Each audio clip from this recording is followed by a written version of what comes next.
Isang bahagi ng puso ni Ara ang gustong tumakbo papunta sa kanya, ang gustong sabihin na nagkakamali siya, na hindi totoo ang mga iniisip niya.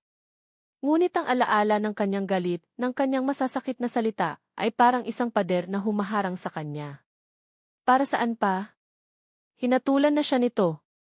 Pinabilis na lang niya ang kanyang paglakad, nilagpasan ang coffee shop, na parang nilalagpasan niya ang isang magandang panaginip na naging isang masamang bangungot. Nang gabing iyon, habang nag-iisa siyang nagpupunas ng mga pinggan sa kusina, naramdaman ni Ara ang isang presensya sa kanyang likuran. Paglingon niya, halos mapatalon siya sa gulat. Si Doña Elvira, nakatayo sa dilim na parang isang multo. Alam mo, Ara, panimula ng matanda sa isang boses na mahinahon ngunit puno ng lamig. Sa mundong ito, ang mga mahihirap na nangangarap umakyat ay laging nahuhulog. Lumapit ito sa kanya, ang mga mata ay nakatitig sa kanya ng may kakaibang kahulugan. At masakit ang pagbagsak. Ang mga salitang iyon ay hindi na isang simpleng payo. Ito ay isang banta. Isang pangako. Naintindihan ni Ara ang lahat. Si Doña Elvira. Sinadya nito ang lahat para paghiwalayin sila ni Marco. Ang galit ni Marco ay hindi aksidente. Ito ay plinano. Isang matinding takot ang bumalot kay Ara, mas matindi pa kaysa sa naramdaman niya dati. Hindi lang puso niya ang nasa panganib. Kinabukasan, isang maliit na pakete ang dumating, inihatid ng isang delivery man. Nakapangalan sa kanya.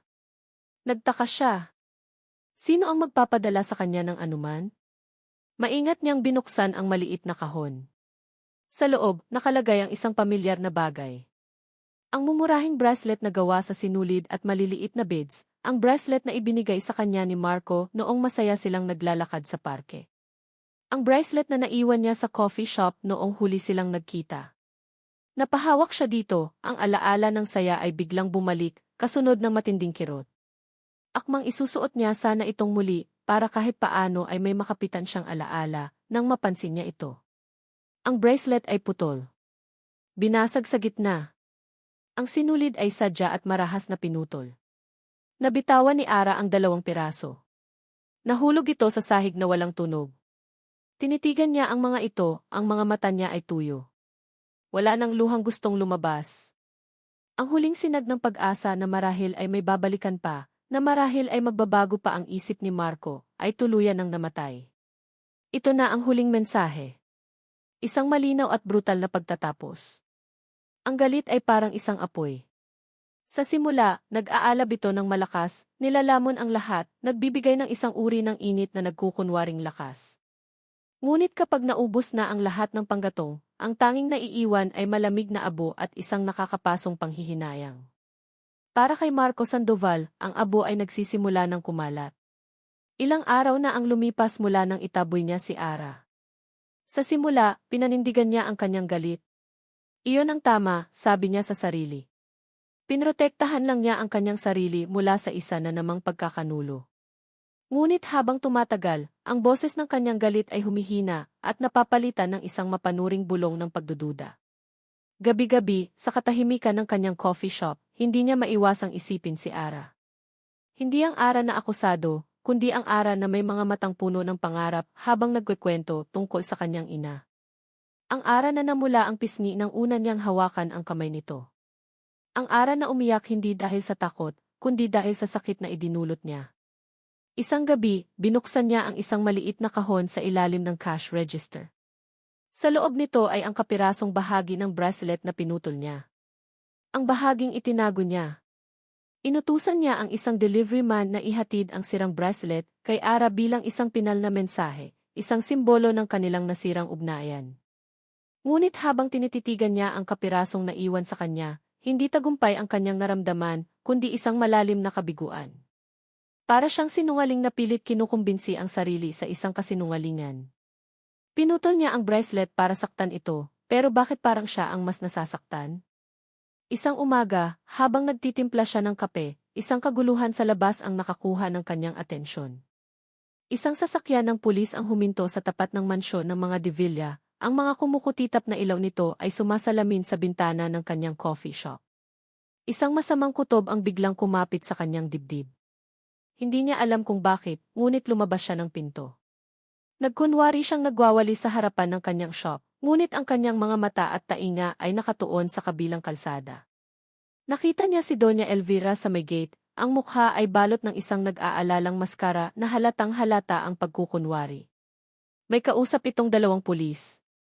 Maya-maya, lumabas mula sa mansyon si Ara, kasama ng isa pang pulis na hawak ang kanyang braso. Nanigas si Marco. Si Ara ay mukhang anino na lang ng babaeng nakilala niya. Maputla ang kanyang mukha, lubog ang kanyang mga mata, at ang kanyang mga balikat ay nakayuko sa bigat ng pagkatalo. Wala nang bakas ng paglaban. Tanging isang blangkong pagsuko na lang. Nagnakaw daw ng kwintas na diamante, narinig niyang bulong ng isang kapitbahay na nakikiusyoso rin. Kawawa naman, mukha namang mabait. Pagnanakaw. Si Ara. Ang babaeng mas gugutumin ang sarili para lang makapagpadala ng pera sa ina. Ang babaeng nag-aalangan kahit tanggapin ang perang isinuli niya. Parang may kung anong mali. Isang bagay na hindi tugma. At noon, sa gitna ng kaguluhan, isang pamilyar na figura ang tumakbo palabas ng gate. Si Beatrice. Ang kanyang buhok ay magulo at ang kanyang mukha ay puno ng takot at pagkataranta. Marco, sigaw nito nang makita siya. Tumakbo ito palapit sa kanya, ang mga mata ay puno ng luha. Beatrice, anong nangyayari? Tanong ni Marco, lito. Hindi totoo yan. Hindi siya nagnakaw, sabi ni Beatrice, ang boses ay nanginginig. Hinawakan nito ang braso ni Marco, ang pagkakahawak ay mahigpit. Hindi si Ara ang may kasalanan, Marco. Ang mommy ni. Ngunit bago pa man niya matapos ang kanyang sasabihin, dalawang malalaking lalaki na nakasuot ng itim ang biglang humila kay Beatrice palayo. Bitawan niyo ako. Kailangan kong sabihin sa kanya ang totoo, pagpupumiglas ni Beatrice habang kinakaladkad pabalik sa loob ng mansyon. Naiwan si Marco na nakatayo, tulala. Ang mga salita ni Beatrice, ang mommy ay tumatak sa kanyang isipan. Ang kanyang atensyon ay muling nabaling kay Ara, na isinasakay na sa sasakyan ng pulis. Sa huling sandali, lumingon si Ara. Nagtama ang kanilang mga mata. Hindi galit ang nakita ni Marco sa mga mata ni Ara. Hindi rin sakit. Ito ay isang bagay na mas masahol pa. Isang malalim, tahimik at nakakawasak na dismaya. Isang tingin na nagsasabing, naniwala ako sa iyo at binigo mo ako. Ang tinging iyon ay parang isang suntok na tumama sa kanyang sikmura, nag-alis ng lahat ng hangin sa kanyang katawan. Naramdaman niya ang bigat ng kanyang pagkakamali. Hinusgahan niya ito. Kinondena niya ito. At ngayon, habang pinapanood niya itong kunin ng mga pulis, wala siyang magawa. Isa siyang duwag na nagtago sa likod ng sarili niyang sakit. Habang papasok si Ara sa sasakyan, bigla na lang itong nanghina. Ang kanyang mga mata ay pumikit, at ang kanyang katawan ay bumagsak na parang isang manikang nawala ng tali. Buti na lang ay mabilis siyang nasalo ng pulis. Tulungan niyo ko, sigaw ng pulis sa kasama. Nawalan siya ng malay. Agad na binuhat ng mga pulis si Ara. Isang tensyon ang bumalot sa hangin. Pagkatapos ng ilang sandali ng pagsusuri, sumigaw ang isang pulis sa driver ng sasakyan. Dalian mo. Kailangan siyang dalhin sa ospital. Buntis yata siya. Ang mga salitang iyon ay tumama kay Marco na parang kidlat. Ang ingay ng paligid ay biglang nawala. Ang tanging naririnig niya ay ang mabilis at malakas na pagtibok ng sarili niyang puso. Ang mundo niya ay gumuho sa isang iglap. Buntis. Buntis yata siya. Ang mga salita ng pulis ay hindi lang isang balita para kay Marco. Ito ay isang hatol sa kanyang pagiging duwag, sa kanyang pagiging makasarili. Ang sahig na kinatatayuan niya ay tila gumuho. Ang hangin ay naging mabigat at mahirap langhapin. Ang alaala ng huling halik nila ni Ara sa ilalim ng puno ng akasya ay bumalik sa kanya na parang isang sampal. Ang posibilidad na ang halik na iyon, ang sandaling iyon ng pag-asa, ay nagbunga at ang bunga na iyon ay pinagkaitan niya ng ama bago pa man niya malaman. Isang napakatinding pagsisisi ang gumapang sa kanyang buong pagkatao, isang bigat na halos ikaluhod niya. Hindi na mahalaga kung totoo ang hinala ng pulis. Ang mahalaga ay ang posibilidad. At ang posibilidad na iyon ay sapat na para wasakin ang lahat ng pader na itinayo niya sa paligid ng kanyang puso. Dali-daling isinara ni Marco ang kanyang coffee shop. Ang amoy ng kape ay tila nakakasulasok na ngayon. Isang bagay lang ang nasa isip niya, kailangan niyang malaman ang katotohanan. Hindi na ang katotohanang idinikta ng kanyang galit, kundi ang totoong katotohanan. Ang unang ginawa niya ay puntahan ang TV monitor ng kanyang shop. Ito ay nakatutok hindi lang sa loob ng tindahan, kundi pati na rin sa isang bahagi ng kalsada sa tapat. Mabilis niyang ni-rewind ang recording sa oras kung kailan inakusahan si Ara ng pagnanakaw. Pinanood niya ng paulit-ulit. Doon, sa isang madilim na sulok ng hardin ng mga Devilla, isang anino ang gumalaw bago lumabas si Ara. Pinalaki niya ang imahe. Kahit malabo, nakilala niya ang uniforme. Isa sa mga kasambahay. Nakita niya ang mabilis na paggalaw ng kamay nito, isang mabilis na pagdampot ng isang makintab na bagay mula sa bulsa at mabilis na paghulog nito sa bag ni Ara na nakasabit malapit sa pinto. Kinuyom ni Marco ang kanyang mga kamao. Isang setup. Malinaw na malinaw. Si Ara ay ginawa ng bitag. At siya, sa kanyang kabulagan, ay naging isa sa mga tumulak dito para mahulog. Ngunit hindi pa iyon sapat. Kailangan niyang marinig ang lahat mula kay Beatrice. Buong hapon niyang tinawagan ang cellphone ni Beatrice, ngunit hindi ito sumasagot. Alam niyang binabantayan ito ng kanyang ina. Kaya't gumawa siya ng paraan. Ipinadala niya ang isang mensahe sa pamamagitan ng isang delivery boy na nagpanggap na maghahatid ng bulaklak, isang mensahe na may 3 salita lang, tulungan mo si Ara. Kinagabihan, isang tawag ang natanggap niya mula sa isang hindi rehistradong numero. Marco, boses ni Beatrice, nanginginig at pabulong. Beatrice, sabihin mo sa akin ang lahat, sabi ni Marco, ang kanyang boses ay kalmado ngunit may bigat ng determinasyon. Ang totoo. Narinig niya ang paghikbi ni Beatrice sa kabilang linya. Si Mommy. Siya ang may pakana ng lahat. Nalaman niya ang tungkol sa inyo ni Ara. Natakot siyang baka may sabihin si Ara sa'yo. Sabihin ang ano, tanong ni Marco. Ang tungkol sa nakaraan, Marco. Ang tungkol sa atin. Huminga ng malalim si Beatrice. Hindi kita iniwan dahil sa pera. Pinilit ako ni Mommy.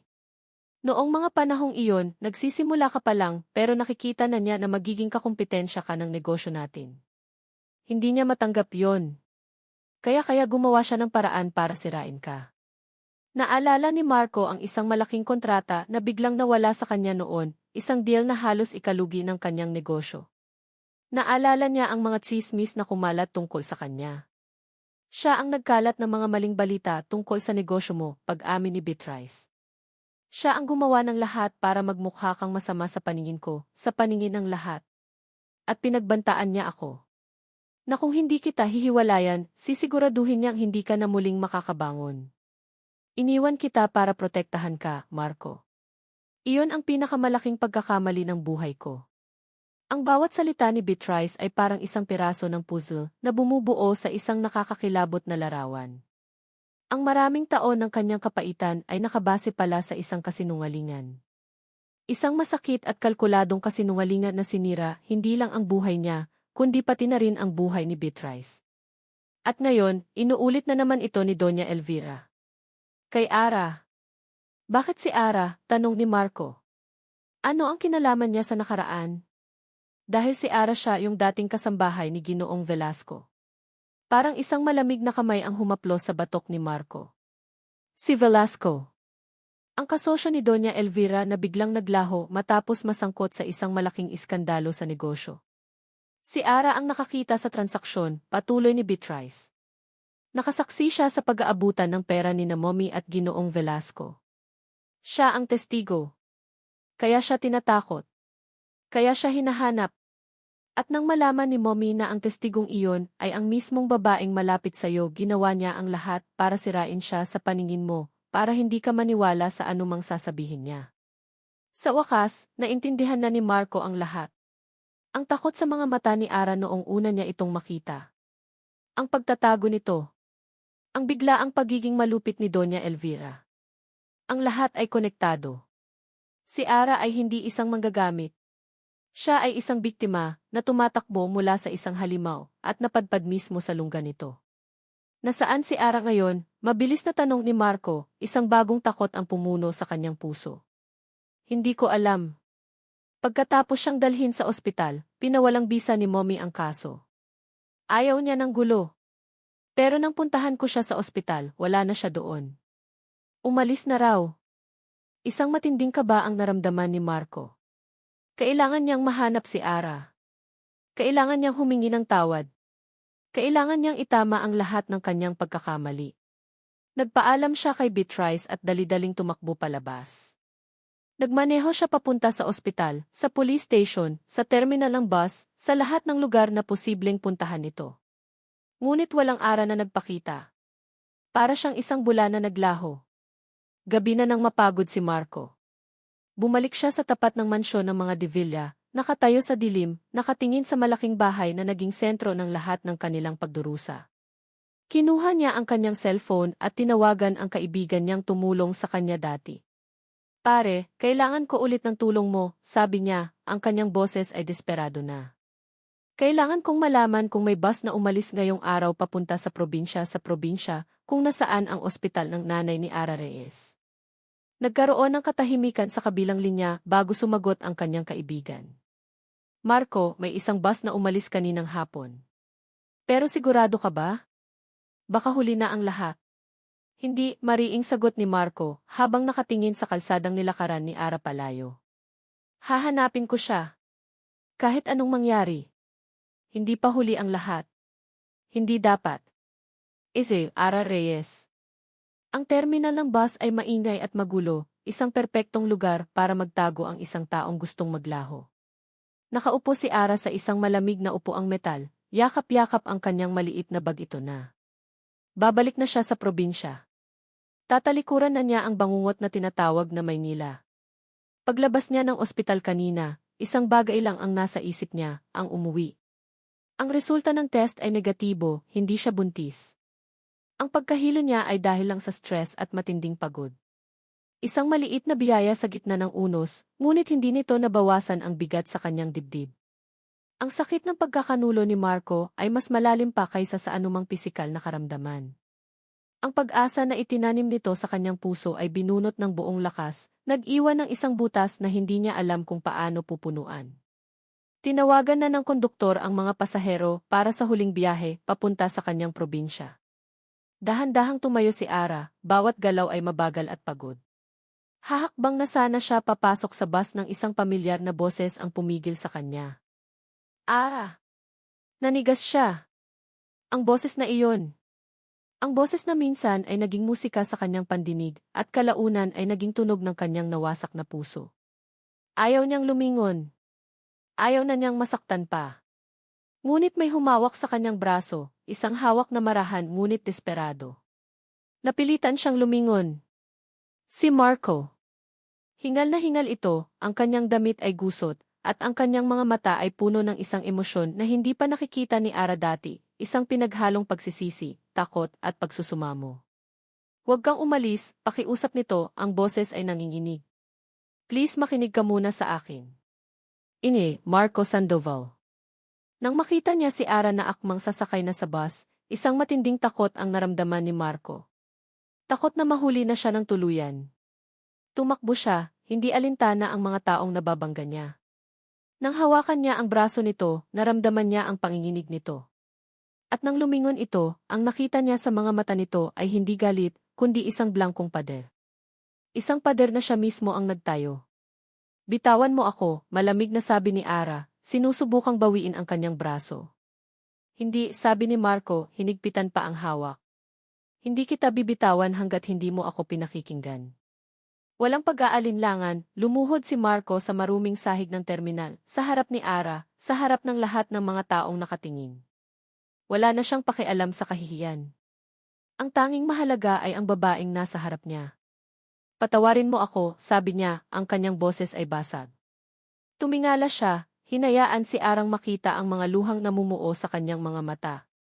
Patawarin mo ako sa lahat, Ara. Naging duwag ako. Naging makasarili. Nagpadala ako sa sakit ng nakaraan at hinayaan kong mabulag ako. Ako ang may kasalanan. Patawarin mo ako. Inilahad niya ang lahat. Ang tungkol sa paninira ni Doña Elvira sa kanya noon. Ang tungkol sa totoong dahilan ng pag-alis ni Beatrice. Ang tungkol sa pagiging testigo ni Ara at sa plano ni Doña Elvira na patahimikin siya. Ang tungkol sa case Ang tungkol sa sirang bracelet. Inamin niya ang lahat ng kanyang pagkakamali, bawat masakit na salita, bawat maling akala. Habang nagsasalita siya, nakita niya ang unti-unting pagbagsak ng pader sa mga mata ni Ara. Ang blankong tingin ay napalitan ng gulat, pagkatapos ay ng pag-unawa, at sa huli ng kapwa-sakit. Tumayo ka dyan, mahinang sabi ni Ara. Tumayo si Marco, ang kanyang puso ay kumakabog sa pag-asa at takot. Hindi mo kasalanan ang lahat, sabi ni Ara, ang boses ay nanginginig pa rin. Pareho lang tayong naging biktima. Sa mga salitang iyon, naramdaman ni Marco ang paggaan ng isang mabigat na pasanin na matagal na niyang dala. Ngunit alam niyang hindi pa tapos ang lahat. Hayaan mo akong itama to, Ara, sabi niya. Hayaan mo akong bumawi sa'yo. Huwag ka munang umalis. Labanan natin to ng magkasama. Nag-alinlangan si Ara. Ang takot ay bakas pa rin sa kanyang mukha. Natatakot ako, pag-amin niya. Ako rin, sabi ni Marco, at sa unang pagkakataon, hinawakan niya ang kamay ni Ara ng may buong pag-iingat. Pero mas natatakot akong mawala ka ulit. This time, I will protect you. Pangako. Tumango si Ara, isang maliit na tango na nagsilbing liwanag sa madilim na mundo ni Marco. Ara Reyes & Marco Sandoval. Kinabukasan, magkasama silang bumalik sa Quezon City. Dala ang recording mula sa Kiki, at ang testimonya ni Beatrice, na sa wakas ay nagkaroon ng lakas ng loob na tumayo laban sa sarili niyang ina, hinarap nila si Doña Elvira. Sa harap ng hindi matatawarang ebidensya, gumuho ang maskara ng pagiging disente ni Doña Elvira. Sa huli, hindi ang pulis ang kanyang naging katapusan, kundi ang pagtalikod ng sarili niyang anak at ang pagbagsak ng imperyo na binuo niya sa pamamagitan ng panlilinlang. Ilang buwan ang lumipas. Ang kapihan ni Lolo ay mas naging abala. Ngunit ngayon, may dalawa nang nagpapatakbo nito. Nakatayo si Ara sa likod ng counter, tinuturuan ang isang bagong empleyado kung paano gamitin ang espresso machine. Ang kanyang ngiti ay abot-tenga, isang ngiting malaya at walang bahid ng takot. Hindi na siya ang dating kasambahay na laging nakayuko. Siya na ngayon ay isang business partner, isang babaeng natutong ipaglaban ang sarili. Lumapit si Marco mula sa likod at inabutan siya ng isang tasa ng kape. Para sa'yo, Maam, sabi nito, isang mapaglarong ngiti ang nasa kanyang mga labi. Kinuha ni Ara ang tasa. Salamat, sir. Nagtawanan sila, isang tawanan na puno ng pagmamahal at ng mga pinagdaanan nila. Pinanood nila ang pagbuhos ng sikat ng araw sa loob ng kanilang coffee shop. Para sa bagong simula, sabi ni Marco, hinawakan ang kamay ni Ara sa ibabaw ng counter. Sumagot si Ara, ang kanyang mga mata ay nagniningning. Para sa atin. Pinagsalikop nila ang kanilang mga kamay. Ang pait na nakaraan ay napalitan na ng tamis ng kasalukuyan. Sa gitna ng amoy ng matapang na kape, natagpuan nila hindi lang ang pag-ibig, kundi ang kapatawaran, tiwala, at isang pangakong haharapin ang lahat ng bukas, ng magkasama. At dito po nagtatapos ang kwento ni Ara at Marco. Mga minamahal naming tagapakinig, mula sa kaibuturan ng aming puso, maraming salamat po sa inyong walang sawang pagsubaybay at pakikinig sa bawat kabanata ng kanilang paglalakbay. Habang isinusulat namin ang kwentong ito, kasama ninyo kaming kinabahan, nasaktan, kinilig, at umasa para kina Ara at Marco. Ang bawat pait na kanilang naranasan, ang bawat luhang kanilang ipinatak, at bawat tagumpay na kanilang nakamit ay isang karanasang ibinahagi nating lahat. Ang kanilang istorya ay isang simpleng paalala na ang buhay ay puno ng mga pagsubok, at ang pag-ibig ay hindi laging isang hardin ng mga rosas. Minsan, ito ay parang isang tasang matapang na kape, mapait sa simula, ngunit nagbibigay ng init at lakas na kailangan natin para harapin ang umaga. Isang paalala na ang tunay na pag-ibig ay hindi nasusukat sa kawalan ng mga pagkakamali, kundi sa lakas ng loob na humingi ng tawad at sa kakayahang magpatawad. Sapagkat ang pundasyon ng isang tunay na relasyon ay hindi perpeksyon, kundi ang tiwala na muling itinatayo at ang pag-asang hindi kailanman namamatay. Ngayon, nais po naming marinig ang inyong saloobin. Anong aral ang pinakapumatak sa inyong puso mula sa kwento ni Ara at Marco? Anong eksena ang hindi ninyo malilimutan? Inaanyayahan po namin kayong mag-iwan ng inyong komento sa ibaba. Muli, maraming salamat po. Hanggang sa muli nating pagkikita sa susunod na kwento.